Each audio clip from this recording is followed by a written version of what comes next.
thunder that sort of makes you jump, but like that, but not in the sky. It was like right here. And yeah, it caused everything to shake and rattle. And, big enough that people were just shouting, "Run, run." On September 11th, 2001, Tom Grassi was working at the New Jersey Port Authority in the World Trade Center. On the morning of 9/11, I was on the 82nd floor of Tower 1. I'd gotten in a little early. We had a staff meeting that morning, so I didn't want to be late. And I was just sort of in the office environment, all very normal, and without any warning came this thunderous boom. It was like one of those claps of thunder that sort of comes out of nowhere. Not a low rumbling thunder, but just a bam, that kind of thunder that sort of makes you jump. But like that, but not in the sky. It was like right here. And yeah, it caused everything to shake and rattle. And, big enough that people were just shouting, "Run, run." The first sort of feeling is just fear. People just sort of started running. Kind of instinctively. Nobody knew at the time what had happened. An instinct kicks in, right? And one or two people just yell, "Run, run!"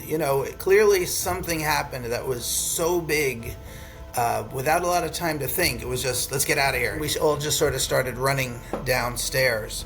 After a few flights, some people said, "Hey, maybe we should wait a minute." We didn't know if it was above us or below us. And on the 78th floor, the doors were open and people on that floor were saying, "Hey, come in. We don't know what's going on yet. Let's wait."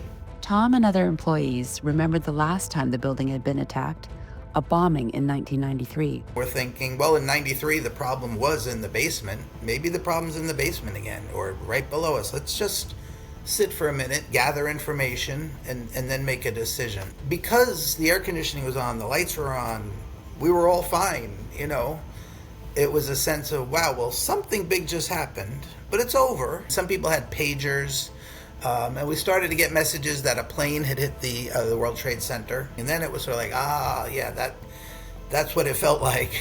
But then it was a sort of a debate, should we stay or should we go? Maybe we should wait, maybe we should go back to our offices, because things were completely normal after that initial shock. After a minute or two, I called my wife and told her I wasn't in my office, and I'd call her when I could. So we made those type of phone calls, and then some of us said, well, let's try walking down. Yeah, it was a very hard decision, but I think what ultimately got me was the sense that we'll just take it a floor at a time or a couple of floors at a time. If we get down a few floors and the smoke is getting worse and worse, or we're walking into the fire, we'll just come back up here, right? But at least we'll try. No one could have fathomed what was coming. They entered the now packed stairs, starting the long trek to get out. The stairs were very crowded and moving very slowly. We were generally staying to the right as injured people were being carried down next to us. Some people had been badly burned and they were being carried down. After a half hour or some amount of time, firefighters started to come up. After a while, from all the water, it would be whether it was sprinklers or the firefighters and whatnot, we were kind of ankle deep in water. You're kind of counting the floors as you're coming down and getting close to getting out. And the firefighters are saying, don't worry, you're getting close, you're almost out, a few more minutes, you'll be out. It was about the 7th floor when came another loud noise, but kind of like it felt like the building I was in was collapsing. I kind of remember looking up, just thinking, waiting for this to come down. It was Tower 2 collapsing, which we had no idea of at the time. The lights then all went out, and this sort of violent, fast surge of smoke came in from below.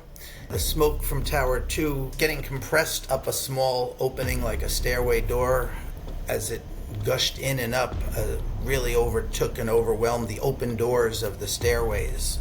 So the inside of the stairway got overwhelmed with the smoke of Tower 2. I had my undershirt on. I pulled my undershirt up because you just couldn't breathe anymore at that point. So I was breathing through my undershirt. People from below were running up and people from above were running down. No longer just sort of taking our time, going one at a time, all of us in a panic. People up above us were saying, don't come up here, run down. And people below were saying, don't come down here, run up. Something's, they were saying bombs are going off. I mean, nobody knew what was going on, but that's what it sort of felt like. That was scary. I never, until that moment, did I think, hey, am I not getting out of here? But even with fear or panic, we've got some kind of survival instinct, right? And you just keep fighting till you can't fight anymore. Despite Tom's determination to get out alive, the surging crowd in the stairs was overwhelming. I almost felt like I got kind of surged up a floor or two without even sort of wanting to, just this surge of people, just sort of a wave of people just sort of carried me up. Getting surged up the stairs was kind of scary. I heard a voice saying, easy, easy, take it easy, take it easy, take it easy. And, just in a microcosm of a second, I thought, hey, I know that voice. Who's that? And I thought, oh, it's me. I'm saying that. I ducked into an open door of a floor. At least inside there was some light coming through the windows. So I had the instinct or the urge to just kind of veer off and get in there and let the panic happen. It was kind of the deal some of us made with ourselves, which was if things get real bad, we're just going to come back up and get inside a safe area. So that was kind of what I did. Not for very long, because at that point in the darkness and all the smoke, things had taken a distinct turn for the worse.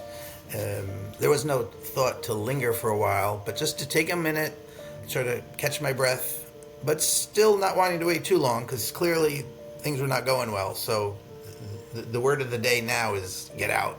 So let's get out of here. When the surging crowd calmed down, Tom knew he had to return to the stairwell and focus on making it out of the building alive. Firefighters had flashlights kind of shining through the darkness, and just directed by the light of the flashlights. It was scary, panicky. It was complete darkness except for the flashlights. So it was just to run down 8 or 9 flights with the help of those flashlights in ankle-deep water, sort of sloshing down the stairs.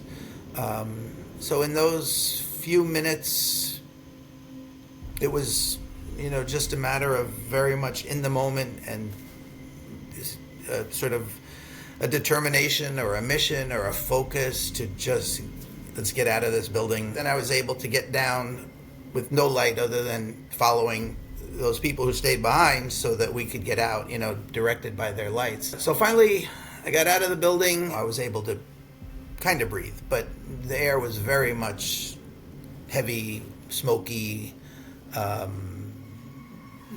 gray, cloudy, but better than it was inside. I had no idea how bad it was, and it was kind of shocking to see the outside world. And looking up at the towers, it was so dark and smoky, and somebody said, a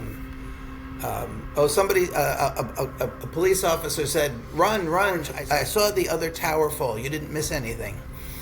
And I said, you saw what tower fall? He said, Tower 2, it just collapsed. Get out of here. We were kind of debating, was that true or not? Because you couldn't really see. Really, it was that foggy that we couldn't tell if it was there or not.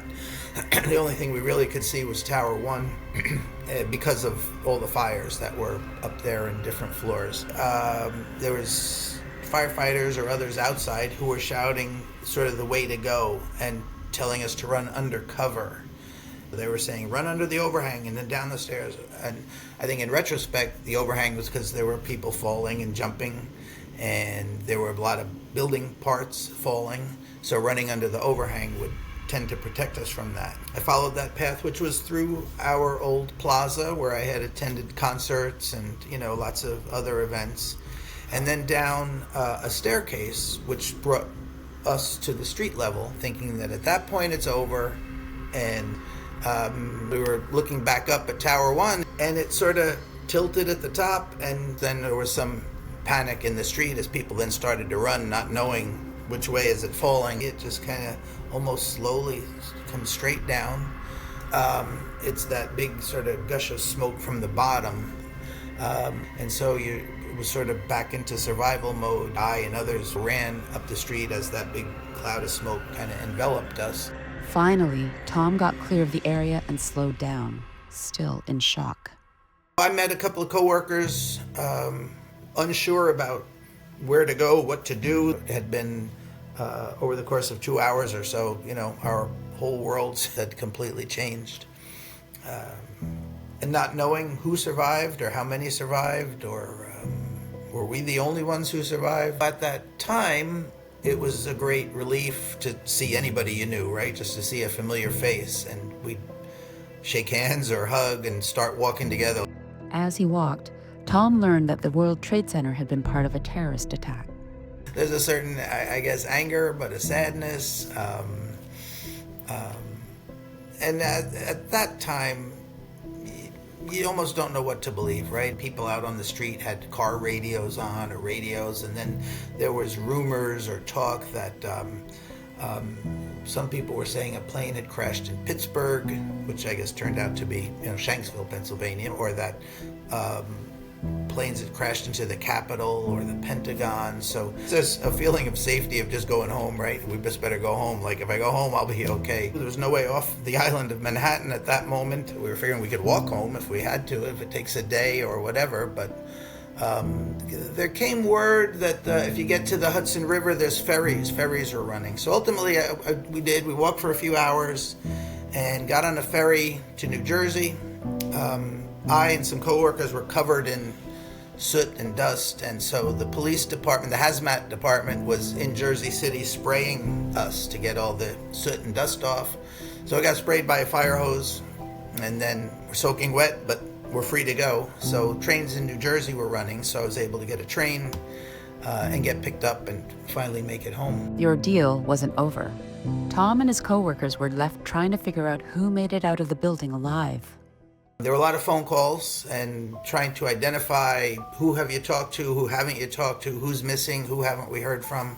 And 3 of the people from the Port Authority who I knew didn't make it from the 82nd floor, and one was Prem, who I saw that morning, who sat in the cubicle right next to me. Some of us made it, some of us didn't. On a day like that, or at a moment like that, with very little information and with very little time to make decision, it is a sort of a instinct or gut decisions that are leading you one way or the other. But for, making a left or instead of a right, or for leaving or staying or leaving, but some, random decision like that,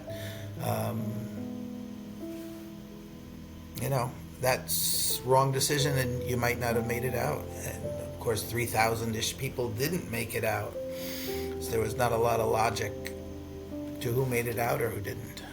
None of them were soldiers or signed up for any of that. Tom and his coworkers at the Port Authority were asked if they wanted to return to work. The Port Authority owns the World Trade Center site, and was looking to get people together to start deciding and figuring out, now what?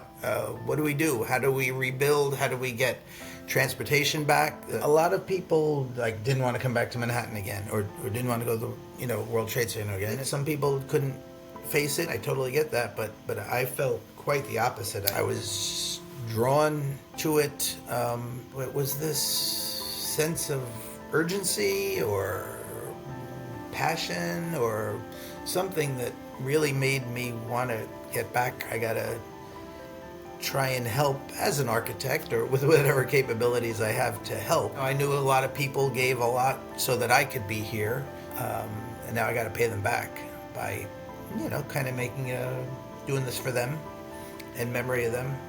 I guess it provides a certain sense of duty or mission.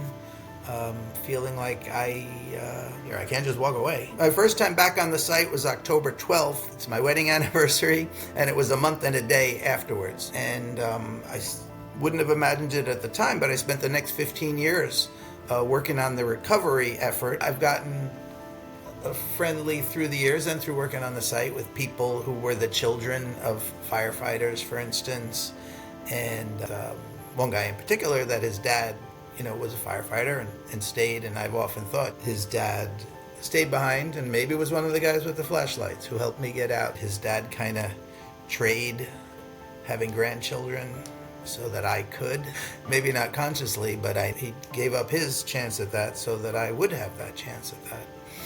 So yeah, how do you not stay behind and do anything you could to help with the rebuilding effort, knowing there's people like that, to pay a small little thank you or a little remember to them. Over the 15-year rebuild, Tom regularly sketched the progress to ensure no one forgot the events of 9/11 or those who were lost in it. I and a couple of employees started a charity group we called Memorial Miles, where those of us who were 9/11 survivors and working on the recovery were created a charity whereby we would walk.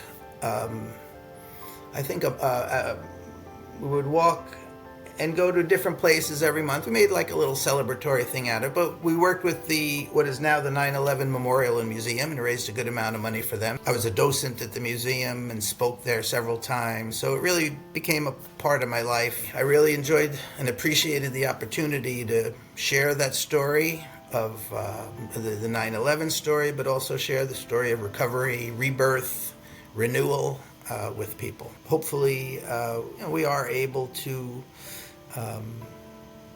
pass on to that next generation, those who aren't even born yet, memories and remembrances of the people and of the day itself, to hopefully prevent it from happening again.